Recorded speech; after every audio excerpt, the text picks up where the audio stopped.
Just জীবনে একটা ভুল করছো, আমাকে বিয়ে করে ফেলছো, বিকজ আমি তো তোমার জন্য পারফেক্ট না। ফাইন, আমি এরকম ইমপারফেক্ট মানুষের সাথে থাকতে পারবো। I want divorce. আবার বলো। আমি ডিভোর্স চাই। আলহামদুলিল্লাহ, আল্লাহর ওয়াস্তে আমাকে মাফ করে এনতে বের হয়ে যা। ভাবা ভাবি সব শেষ। সুজন স্যার, কম্প্রোমাইজ করে একটা গরিব মানুষের সাথে থাকা যায়, কিন্তু এইরকম একটা নোংরা মেন্টালিটির মানুষের সাথে কম্প্রোমাইজ করে আমি থাকতে পারবো না। স্যার, সিম্পল একটা কথা বোঝায় বলি, হ্যাঁ ভালোবাসার বিয়ে ছিল, কিন্তু আমাদের লাভ ম্যারেজ থেকে লাভটা অনেক আগে উড়ে চলে গেছে। এখন শুধু ম্যারেজটা আছে, তো এটাকে আপনি উড়ায় দেন প্লিজ। লাভ থাকবেও না। আমি কোথায়? হসপিটালে। কিচ্ছু হয়নি আপনার, কংগ্রাচুলেশন, আপনি মা হতে চলছে। কার মা? কে মা? আরে কার মাকে এই উল্টা অর্ডার প্রশ্ন করতেছো তুমি বোকা? তুমি মা, তোমার পেটের ভিতরে আমার বাবু হচ্ছে, আমি বাবু হতে চলেছি। একটু আগে ডিভোর্স পেপারে সাইন করে আসছি, আমি মা হতে চলছি মানে? আর আশ্চর্য কথাবার্তা। প্লিজ, এটা একটা হসপিটাল, আপনার একটা সুসংবাদের ব্যাপার। ডিসিশন কি নিবেন না নিবেন এটা বাসায় গিয়ে নিতে পারেন। তুমি আমাকে তোমার এই চেহারাটা আর কোনোদিন দেখাবা না। It's okay, it's okay. এই সেম ভুল ধারণা আমারও ছিল, বুঝছো? আমিও ভাবছিলাম যে গতকালের পর আর কখনো তোমার চেহারা দেখতে হবে না, কিন্তু দেখো এখন বুঝতেছি তোমার চেহারাটা না দেখলে তো আমি তো শান্তি পাবো না, আমার তো রাতে ঘুম হবে না।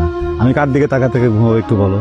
আর তুমি যে বাসা থেকে চলে যাবা, তুমি তো একা একা যাবা না, সাথে করে তো পেটের ভিতরে আমার বাবুটাকে নিয়ে যাবা, এটা তো আমি হতে দিব না, বুঝছো না শোনা?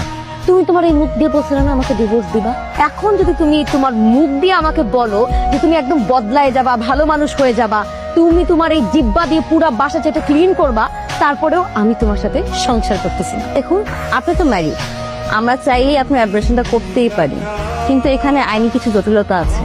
ইভেন আপনার অভিভাবক আর আপনার হাজবেন্ডকেও প্রয়োজন আছে, তার পারমিশন ছাড়া আমরা আপনার অ্যাবরেশনটা করতে পারবো।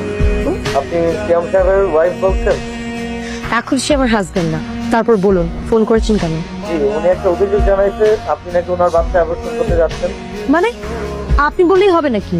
দেখুন ম্যাম, এটা আমার কথা না, এটা কোর্টের কথা। উনি কোর্টে অভিযোগ জানাইছে, কোর্ট পরবর্তী সিদ্ধান্ত না জানানো পর্যন্ত আপনি এই বাচ্চা অ্যাবর্শন করতে পারবেন না। আপনার কাছে কি সেই অভিযোগের কোনো কপি আছে? জি আছে, আমি আপনাকে হোয়াটসঅ্যাপ করে দিচ্ছি, আপনি একটু দেখুন। ঠিক আছে, পাঠান। আমি খাবো না। জান, তোমাকে তো একটু খেতেই হবে জান, বলছি না খাবো না। পরে কিন্তু আমাকে দোষ দিতে পারবা না। পুরো খাবারটা খান, আর না হয় আমাদের সাথে থানায় চলুন। আশ্চর্য, আমার খেতে ইচ্ছে করছে না, আমি জোর করে খাবো। এই ধরনের প্রশ্ন করে লাভ আছে? আমার তো এখানে কিছু করার নেই। হ্যাঁ, আইনের সামনে আমার হাত পা সবই তো বাধা।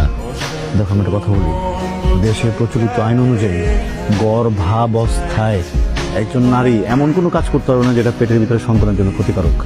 কিসের গাড়ি?